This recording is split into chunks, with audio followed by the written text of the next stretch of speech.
1 октябрь бүткүл дүйнөлүк карылар күнүнө карата Бишкек шаарындагы карылар үйүнө Аю Холдинг компаниясы жардам көрсөттү.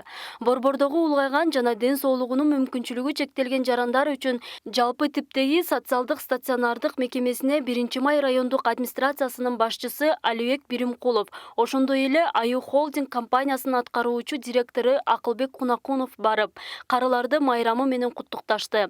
Аю Холдинг компаниясы карылар үйүнө жардам катары 70 000 сом тапшырды. 70 000 сом.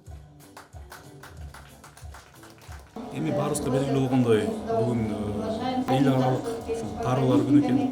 Ошого арнап ассоциация Аю Холдингдин атынан, жетекчиликтин атынан биз келип, ошо каалоо тилектерибизди айтып, кичинекей бир белегибизди берип, ошо менен жаңы жакшы маанайда ушинтип майрамдап отурабыз. Буга карабастан биз эми Кудай буйруса келечекте пландарыбыз бар. Ушул карылар үйү менен чогуу иштешип, болгон эмнеге муктаж болуп жатканын билип, ошого колубуздан келишинче жардамыбызды бергенге биз тилектешпиз. Айтып кетерибиз, эми биздин байлык ушул биздин ата-энелерибиз, ушул карылар, алар жок, биз деле жок болмокпуз ушул дүйнөдө.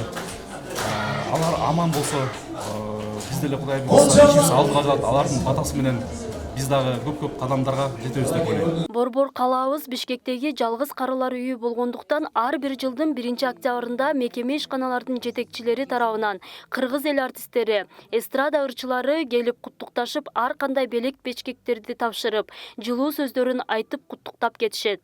Бүгүнкү күнү карылар үйүндө кыргыз энелерибиздин, аталарыбыздын саны басымдуулук кылууда. Иш-чара Кыргыз Республикасынын мамлекеттик чек ара кызматынын ыр жана би ансамблинин концерттик программасы менен улантылып, анда Кыргыз Республикасынын төкмө акындары, эстрада жылдыздары ырдашып, ошондой эле мектеп окуучулары тарабынан чакан концерт коюлду.